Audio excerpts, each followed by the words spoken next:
Hi and welcome to another narration presented by yours truly, Cryptids Roost. Please be so kind as to throat punch the like button and smack the ass of the subscription button as well. And remember to tap the notification bell and then select all. That way you'll receive all notifications each time I upload a new video. Oh, and don't forget to share the video far and wide. This will all help with YouTube's algorithm and will help promote the channel more. If you enjoy listening to the following story, be sure to pop over to the author's Reddit profile and drop them a line, or even give them a glowing review.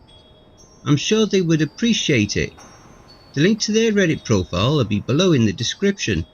So grab your coffee, sit back and enjoy the show. And don't forget, where fear is, happiness is not. Despair's Peak, Part 1. This fantastic series is written by Cesly1987, a wonderful author over on Reddit's Sleep Spell subreddit. The restless god lies trapped, but not idle, in its sealed-off realm. It writhes and yearns for the day it may again take pleasure in the pain of mortals, to once again play in the blood and bask in the terror only finite creatures can produce. Many worlds it's fed upon, but never satiated. But the world that fought back against its attacks long ago are the ones it wants all the more. It has become an obsession. So it waits and it feels, searching for weaknesses between the borders of our world and itself. Hungry and anxious, it salivates at the thought of breaching into our world again. It will be its greatest decadence and pleasure, and our darkest days. Despite this, we must pray to her divine, begging mercy for the return of her light. Grand Mage Telamon IV on the prophecy of the Dark God's return, Second Age. Pitch blackness, pure darkness, a thick void of nothing completely swallowing me up like a fish in the depths of an ocean. I was crouched low in a ready position, using my right hand to balance by holding onto the wagon wheel beside me. My legs burned from forcing myself to remain completely still, but pain had become a constant in my life now. But I was grateful for the adrenaline burst that would always dampen the ever-present burden of hunger and fatigue. At least it helped for a while, but the pain found its way back to me faster and faster each time. It was hot and humid, almost like the swamps of the Eastern Bog, a good 3 weeks' journey from here. The cold wind stopped when the darkness befell our remote town. The breeze no longer ran its cold tendrils across the barren streets. I grabbed a thin string tied around my neck and pulled out a heavy monocle hanging from it. I held the cold metal up to my eye to look through the green tinted glass.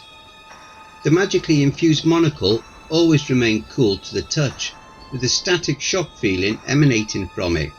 I held it to my eye to see the world around me clearly, yet tinted in bright shades of green. My eyes roamed across the quiet, motionless street. Debris and bloated corpses littered the street, with no wind and the unnaturally heavy darkness. This somehow had a dampening effect on the stench coming from decaying bodies. They could only be smelled once you were almost on top of them or a metre away. But my dead kinsman helped even in death, making good landmarks to navigate through the darkness. There were monsters that accompanied the dark fog, twisted figures that were the void itself. Maybe they were the cruel thoughts of the restless god made manifest. Humans long ago, in the First Age, had named them Rippers. We all hoped they were just a myth, not actual walking nightmares. The Rippers swarmed the town in the blinding dark. They seemed to only kill for killing's sake. They never ate the people they killed, almost like it was just for fun instead of survival. It made sense in some twisted way. The restless god must have returned to our realm and brought these hateful things with it. Prophets had long told of the restless one's return by sending nightmares through the veil of reality to infest in the minds of our leaders. Centuries of slowly chipping away at the barrier separating us, chipping away at our sanity. The restless one birthed itself into our reality like an already dead stillborn abomination, like a newborn giant, deformed with extra limbs and already rotting from death. But it was alive as this strange creature could be. Now it was free, and this did not bring the thing elation, just more anger and restlessness. How do I know all these things? The nightmare visions sent to all mortals across the realm since the restless ones returned. Actually, there were nightmares for most of the town leading up to the event. I guess it was our omens for being so close to the epicenter of its invasion. One omen would have been terrible enough, but something this perverse stacked on the misfortune. Dark signs of its arrival showed themselves all over the kingdom of Muldoon. The signs stretched further across to the neighbouring kingdoms. The wretched god's birth pains were so terrible, I wager they were felt thousands of leagues away on the wild continent. But the other kingdoms didn't have the vast magical communication network like us Muldoonians, so reports of bad omens tampered off dramatically outside of our borders. The misfortune of my town was, like I said, we were the closest to the epicenter of the entity's push into our reality, closest to the cradle of the spoiled god. An entire mountain range protected us from the shockwave of magical energy, but all livestock seized up and died. All birds fell from out of the air. All rodents died in their holes, and our very young died in their cribs. It was a terrible event to have the town's children instantly killed, but now I see it as a mercy for the little ones. The innocent children got to go to our divine in their sleep peacefully, or at least quickly. They didn't have to die in the suffocating dark or by the diseased claws of the rippers. The town's guard fell quickly, a group of 16 men on loan from the capital to keep peace and protect the trade routes. Our peacekeepers were more used to using words to settle disputes among merchants, or occasionally throw a drunk into a cell overnight. They were ill-equipped to handle the inky blackness that engulfed the town, rolling down the mountain like a fluid landslide. The confusion of the townspeople quickly turned to pandemonium as the screams began. That's when we realised we were not alone in the dark. Things moved quickly in the blackness. The rippers began to slaughter everyone in the pitch blackness. The first few days are a blur to me even now, but that's how I remember the beginning of the horror, the beginning of the end. I remember the dark engulfing the town, the adrenaline of fear. My last sight was of silent death spilling down from the mountains like a boiling pot overflowing with a viscous poison. When the black fog first swept over me, my first few breaths of the miasma burned my eyes and lungs. The taste of metal on my tongue, the smell of sulphur and something sweet and rancid, decay and corruption. But now I had to shake the fog out of my head and return to the terrible present. I had to embrace the hopeless situation without falling to despair. My magical sight gazing through the monocle finally spotted the rest of my group. Gillespie, Taggart and Philippe. Taggart fell, carrying heavy burlap sacks of animal feed, while Jill led 3 of them through the darkness with her own magical monocle. We spotted each other from across the corpse-littered roadway. The general goods store had caught on fire early in the supernatural invasion. Somehow the strange darkness had put out the fire, snuffing it out like a heavy blanket thrown over a weak flame. That's why we were back, looting the store, trying to keep from starving to death before the rippers could kill us first. Jill gave me a series of quick hand signals I had recently taught her.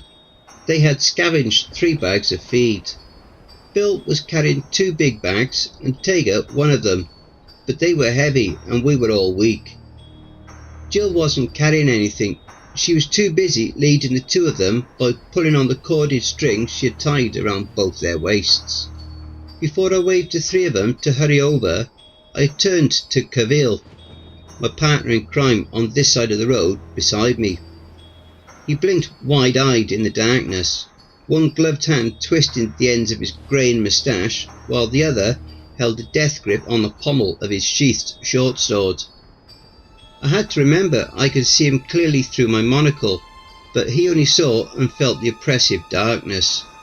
He was just waiting for a claw or fang to strike him from the darkness. Because of this, I lightly placed my hand on his shoulder. The light touch didn't stop Cavil from almost jumping out of his boots. He quickly calmed when he realised it was me.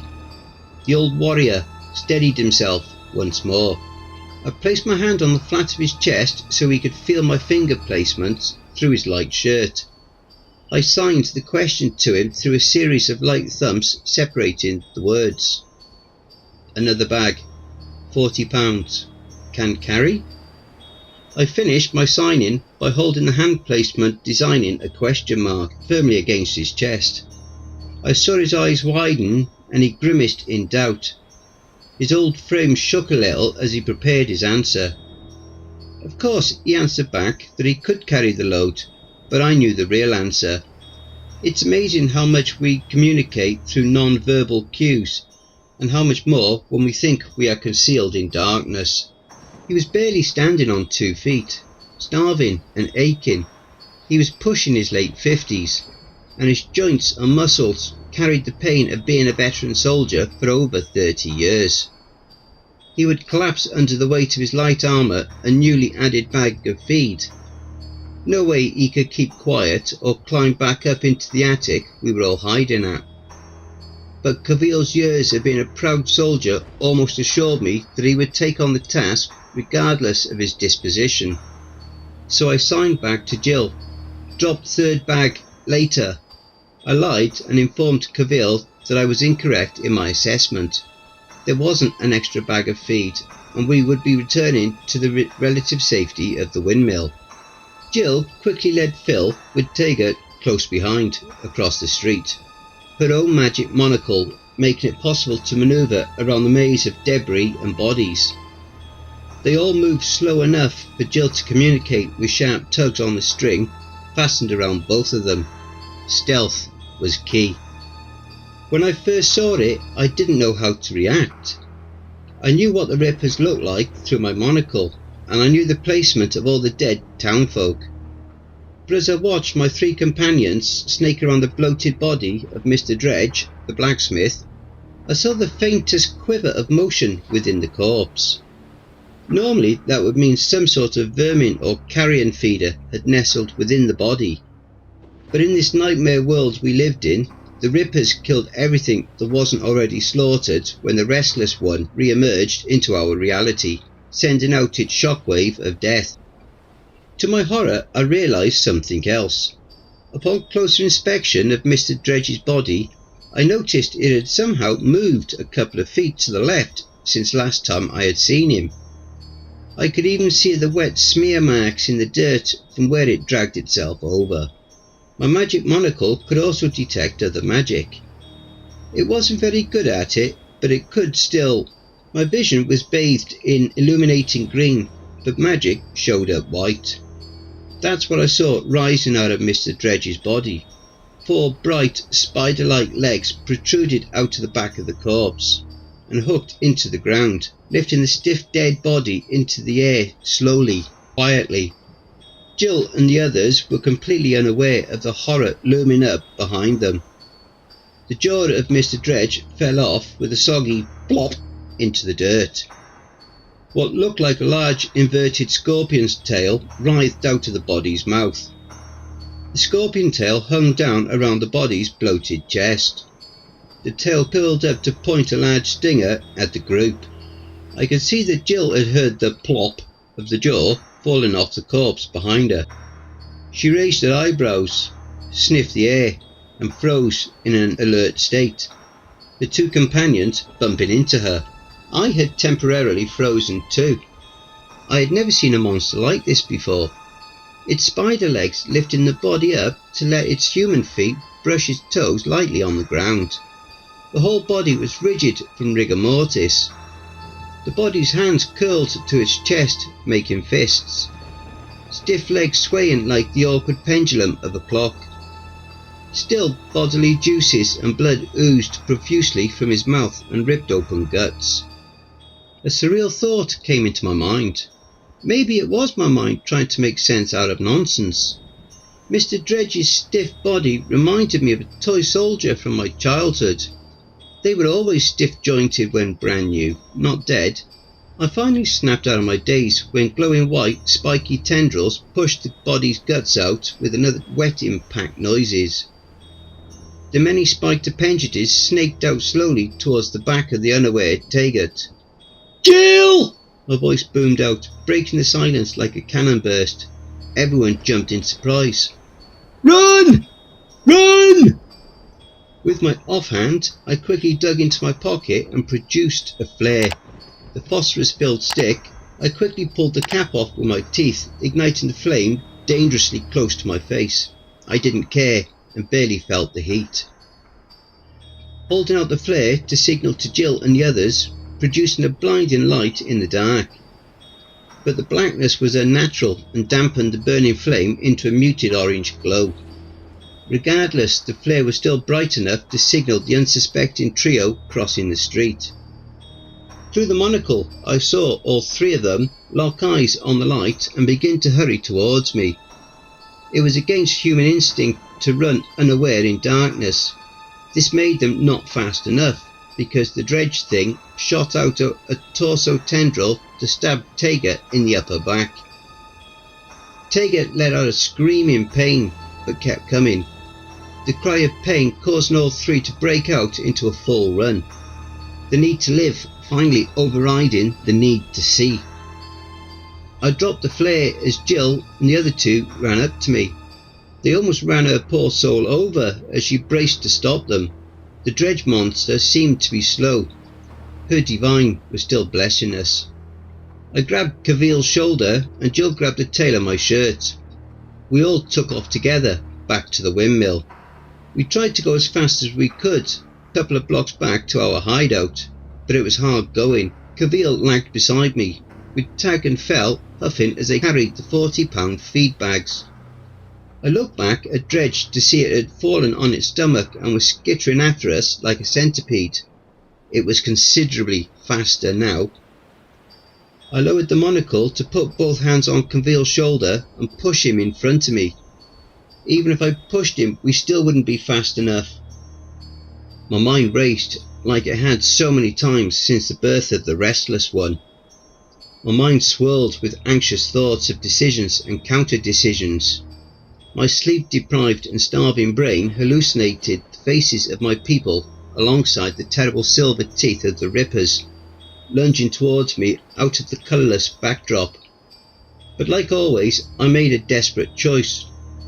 "Drop the feed bags! It's gaining on us!" I expected to hear the thump, thump of the bags hitting the dirt, but I got what I at least expected instead. "No, Dak! Don't drop the feed. I'll buy you time," Cavil said as he shrugged free of my grasp on his shoulders and started in the opposite direction towards Dredge. "I'm so tired of running away. And I miss my daughter and grandkids," the old warrior declared, his voice cracking at the end of his statement. He held out an outstretched hand and fingers. When the tips of them made contact with Jill's dirty clothes, he easily sidestepped around Jill and the other two with grace as they hurried past him in the dark. These were skills long honed from blindfold training to heighten a soldier's situational awareness level. Jill was the only other to see what was happening. She reached out for him as the other two pushed her forward. She stifled a cry and pushed ahead. I was glad Jill wouldn't see this, but I felt I had to watch. I had to witness his sacrifice in the depths of this hell. I saw Dredge's corpse crawl its way up to Cavil, one of its longer talons hooking into Cavil's upper knee. Cavil screamed and sliced horizontally instantly. The sword cut through the air harmlessly over the monster. Cavil took this information and countered quickly as more sharp tendrils stabbed into his lower body. He rose the blade high over his head and let out a final death blow. plunging the sword downwards to impale the monster, staking it to the ground. The monster pulled the old soldier down and tore into him. Cavil's screams echoed out as I turned to run. Worst is when his screams finally choked out and fell silent. The group of us made it unaccosted for the rest of our journey. We'd hurried in silence, just like we were in mourning. We made it to the edge of town where the river and the watermill stood. We climbed up the stack boxes on the side of the building to slide open a wooden panel into the attic. The inside of the attic had the low glow of multiple lanterns and the stuffy smell of multiple unwashed people living in tight quarters together for a long time. We piled in quickly to close up the entrance behind us. There were 8 of us now, me, Jill, Phil, Tag, Mama Denise, her 2 kids and Harper sleeping in the corner. All eyes met mine as they counted the 3 of us. No one had to ask what happened to Cavil. They all knew. I think even the kids knew.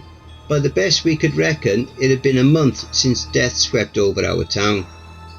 The Rippers patrolled the streets and buildings constantly, searching for survivors to kill in the beginning. They also destroyed any cache of food or weapons they came across.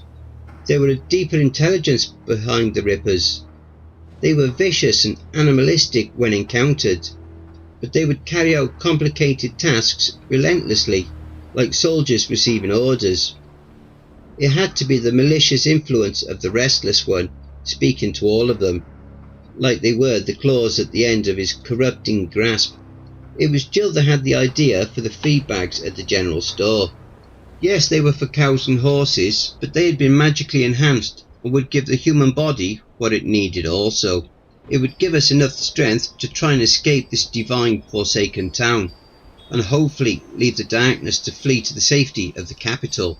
I knew the thought of making it all the way to the capital was ridiculous. The longer we headed east, the more likely we ran into the army of Rippers that left the town at least 2 days ago. It had been hundreds of them. Me and Jill were out scouting the general store for the feed bags we had just now retrieved. The going was slow because the enemy was everywhere, but we knew how to manoeuvre from rooftop to closely packed rooftop, and they grew closer together the closer we got to the centre of the town. From where we started, the watermill in the outskirts of town, it seemed like the town was suspiciously empty of the monsters, but we soon realised that was the opposite. We didn't see any Rippers on the outskirts because they were all gathering together in the town square.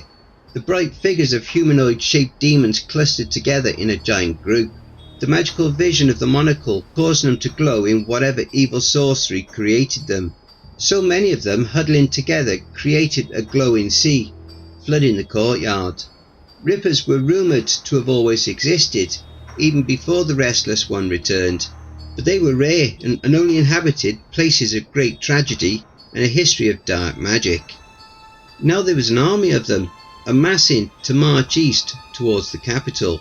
Some said the Rippers were phantoms created by the Restless One. They were his only way to reach through dimensions and torment the living. More scholarly old-timers theorised the Rippers came from the vengeful spirits of the long-extinct elves, hunted to extinction by man a millennium ago.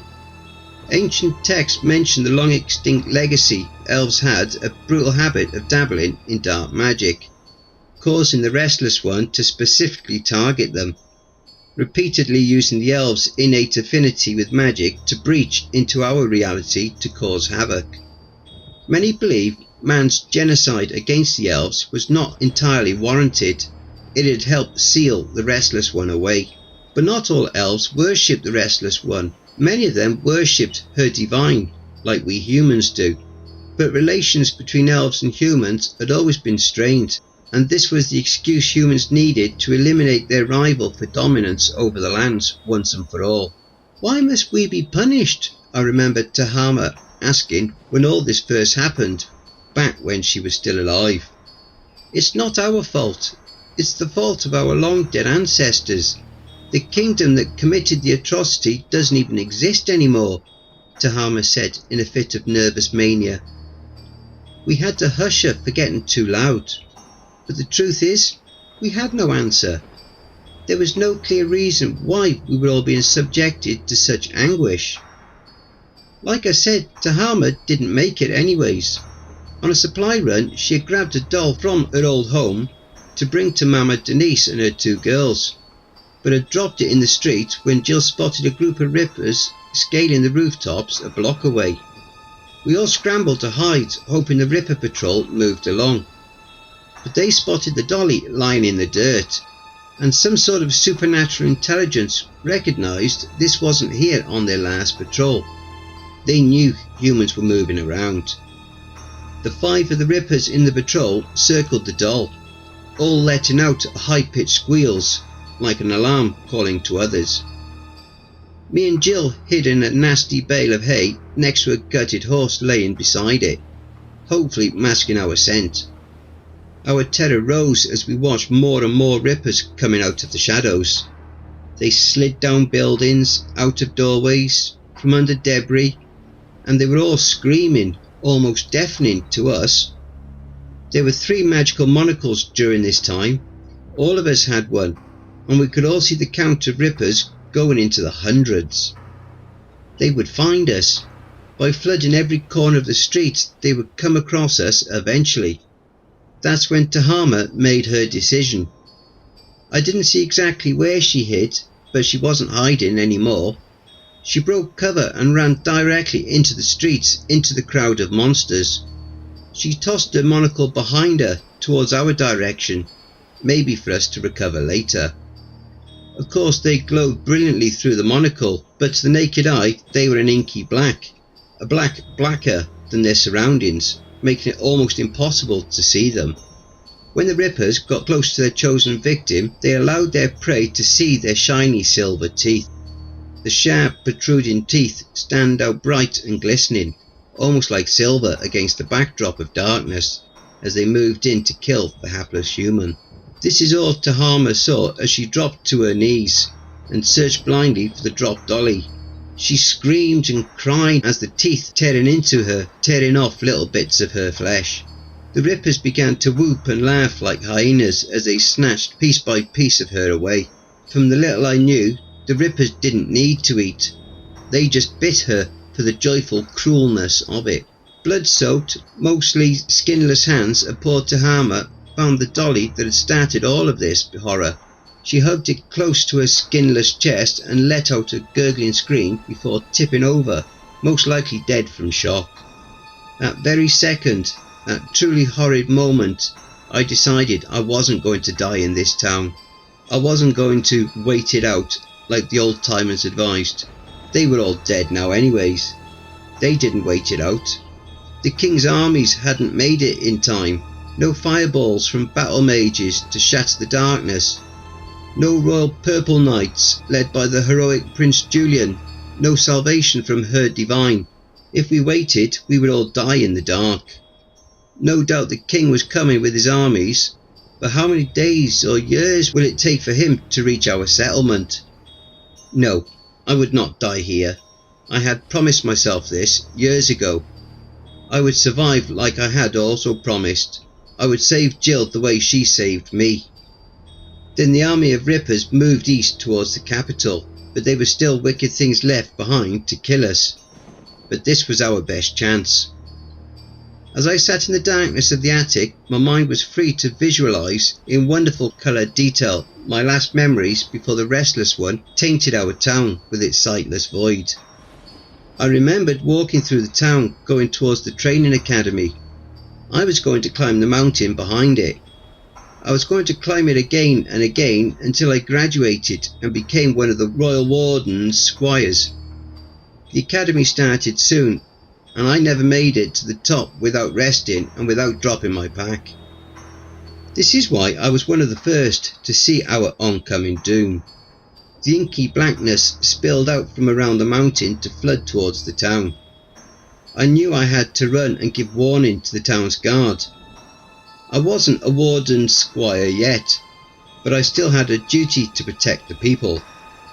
Tears heated up in my cheeks as I sat in the dark, grateful Jill and the others couldn't see me crying as I remembered the death that followed. But one of my last memories gave me the tiniest blink of hope. I remembered the peak of the mountain stabbing through the blackness. The mountain was tall enough to escape the floods of hell filling the valleys and town around it. There was a ceremonial watchtower at the top of the mountain, filled with supplies. It's where the academy cadets earned their badges and completed their training. The mountain was the last test to becoming a warden squire. A grueling uphill climb with a nickname given to the mountain by past cadets that liked to boast over their hard-earned accomplishments. The mountain was affectionately called Mount Despair, and it would be our salvation. Don't forget, if you enjoyed that story, be sure to pop over to the author's Reddit profile and drop them a line, or even give them a glowing review. I'm sure they really would appreciate it. The link to their Reddit profile will be below in the description. And don't forget to check out the merch store. The link will be in the description and also in the video thumbnail. And if you'd like an honourable mention, send in a snapshot of yourself with your purchase and I'll feature it in one of the videos. Have you written a creepypasta story you would like me to narrate? Have you had any cryptid sightings, paranormal or supernatural encounters, or even had a creepy or terrifying situation you would like to share? Well, I now have my very own subreddit community where you can submit your stories. The link for that is also in the thumbnail as well as below in the description. You can submit your stories there, or you can send them to cryptidsroost@gmail.com. If you wish to remain anonymous, that's fine with me. Now I also have a Facebook group, Twitter, Reddit and Discord. And if you'd like to support the channel and help make it grow, my PayPal is paypal.me/cryptidsroost. And any and all donations would be gratefully received. Again, that will also be below. And don't forget, where fear is, happiness is not.